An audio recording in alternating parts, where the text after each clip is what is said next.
बड़ी सुंदर लग रही हो। तो देखिए श्रोताओं, यहाँ तक हुआ है, अपना नाम बताया है और सारा परिचय दे करके तो देखिए विप्रचित ने होलिका से एक सवाल किया है। मेरा जी चाहता है, क्या मेरा जी चाहता है कि हम आपके साथ में गंधर्व विवाह करें। गंधर्व विवाह किसे कहते हैं? गंधर्व विवाह पहले कहते थे गंधर्व विवाह और आज के युग में कहते हैं लव मैरिज, प्यार में शादी। पहले कहते थे गंधर्व विवाह। तो देखिए जवाब दिया है, होलिका कहने लगी कोई बात नहीं है, लेकिन मेरी भी एक शर्त है। क्या शर्त है? शर्त ये है, अगर तुमने हमारे भाई को युद्ध में हरा दिया तो हम तुम्हारे साथ में शादी कर लेंगे, और अगर नहीं हरा पाया तो आप जाना। विप्रचित ने जवाब दिया, इसका मतलब ये है होलिका, तब मेरी ताकत जो रही हो, कहाँ है तुम्हारा भाई? बुला। तो देखिए यहाँ तक हुआ है, हेड़ा कश्यप और विप्रचित में एक दो दिन महीनों नहीं बल्कि परसों युद्ध यूं ही चलता रहा। और जब यूं ही युद्ध चलता रहा, लेकिन एक दिन किसी भी प्रकार से विप्रचित ने हेड़ा कश्यप को हरा दिया। और जब हरा दिया है, मजबूर होकर के होलिका ने विप्रचित के साथ में गंधर्व विवाह कर लिया। और जब शादी कर ली है, शादी करने के बाद विप्रचित और होलिका ये घर नहीं गई बल्कि काली माँ के मंदिर में पहुंच गई। और जब काली माँ के मंदिर में पहुंचे हैं तो काली माँ की स्तुति की है, वंदना की है। काली माँ प्रकट हो जाती हैं और काली माँ प्रकट होकर के जवाब देती है, बेटी तुम्हारी जोड़ी तो बहुत सुंदर है, तुम्हारी जोड़ी तो बहुत सुंदर है, लेकिन ये जोड़ी तुम्हारी ज्यादा दिनों के लिए नहीं है। तो होलिका ने दोनों हाथ जोड़े, मैया मतलब हाँ, जोड़ी तो तुम्हारी बहुत सुंदर है, लेकिन ये जोड़ी ज्यादा दिनों के लिए नहीं है। तो श्रोताओं, होलिका ने जवाब दिया है, मैया इसके लिए कोई उपाय? कोई उपाय नहीं। और जब जवाब दिया कोई उपाय नहीं है, अंत में काली माँ ने शीतला चीर दिया है, सर पर रख दिया है, बेटी जब तक ये शीतला चीर तुम्हारे सर पर रहेगा तब तक तुम्हारे पति का कोई कुछ संसार में बिगाड़ नहीं पाएगा। जाओ। आशीर्वाद दिया है। आशीर्वाद पाने के बाद विप्रचित होलिका जो थे ये पुनः अपने घर आ गए। बड़े नियम और संयम से रहने लगे हैं। लेकिन इधर हेड़ा कश्यप सोचने लगा है, संसार में किसी ने मुझे हरा नहीं पाया, और जब हम हार माने तो अपने सगे बहनोई से जब तक हम अपनी बात का बदला नहीं ले लेंगे तब तक मेरे दिल में चैन नहीं आएगा। ये समय कब आएगा? धीरे धीरे जब समय बीता है, इस चिंता में हेड़ा कश्यप फंसा हुआ है। लेकिन एक दिन देर नहीं की है, हेड़ा कश्यप ने तलवार ली है और आधी रात के वक्त पर पहुंच गया है। छत के ऊपर खड़े होकर के देखा है, होलिका जो थी अपने पति के साथ में एक चारपाई पर सो रही थी। तो हेड़ा कश्यप ने अपने मन में सोचा है, मेरी बहन की कितनी सुंदर जोड़ी है, परमात्मा हमारी बहन की कितनी सुंदर जोड़ी है, और मैंने अगर अपने बहनोई को मार दिया तो हमारी बहन विधवा हो जाएगी। जोड़ी तो बहुत सुंदर है, अगर मैंने अपने बहनोई को नहीं मारा तो हम अपनी बात का बदला कैसे लेंगे? यानी सोचा विचारी में लगा हुआ है। लेकिन जब कोई उपाय नहीं मिला है हेड़ा कश्यप को, तो चारपाई के पास में पहुंचा है।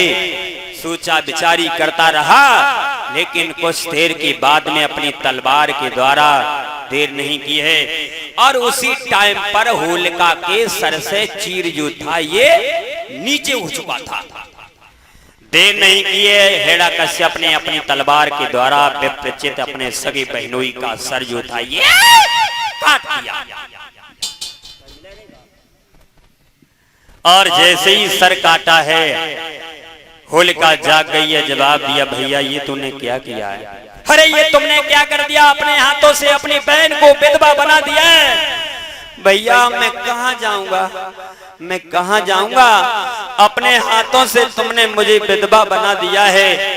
हेड़ा कश्यप कहने लगा, बहन कोई बात नहीं है, मैंने अपनी बात का बदला लिया है। मैं किसी से हार नहीं माना था, अपने बहनोई से हार मान गया था और उसी बात का मैंने बदला लिया है। कोई बात नहीं है, चलो हमारे साथ में, हम तुम्हारी देवी की तरह से पूजा करेंगे। श्रोताओ, अब होलिका भी ये सोच रही थी कौन सा ऐसा वक्त आएगा, कौन सा ऐसा समय आएगा जो हम अपने पति का बदला ले सकें। आ गया वही समय, आ गया वही वक्त। हेड़ा कश्यप ने बुलवाया है, बहन तुम्हारे पास में शीतला चीर है। प्रहलाद भगवान का नाम नहीं छोड़ता है, इसको लेकर के गोद में बिठाल करके अग्नि में बैठ जाओ, तुम्हारा कुछ नहीं बिगड़ेगा और प्रहलाद ही खत्म हो जाएगा। होलिका ने ऊपर के मन से कहा है, प्रहलाद भगवान का नाम मत लो। जवाब दिया है, प्रहलाद कहने लगे, बुआ जी कोई बात नहीं है, जब तक हमारे शरीर में ये सांसें रहेंगी, जब तक मेरा ये जीवन रहेगा, तब तक भगवान का नाम यूं ही लेते रहेंगे। श्रोताओ, ऊपर के मन से कह दिया है, देर नहीं किए प्रहलाद को लेकर के, और होलिका जो थी ये अग्नि में बैठ गई। और जैसे ही अग्नि में बैठी है, धीरे धीरे यहां तक हुआ है, होलिका जो थी ये जल करके राख हो गई।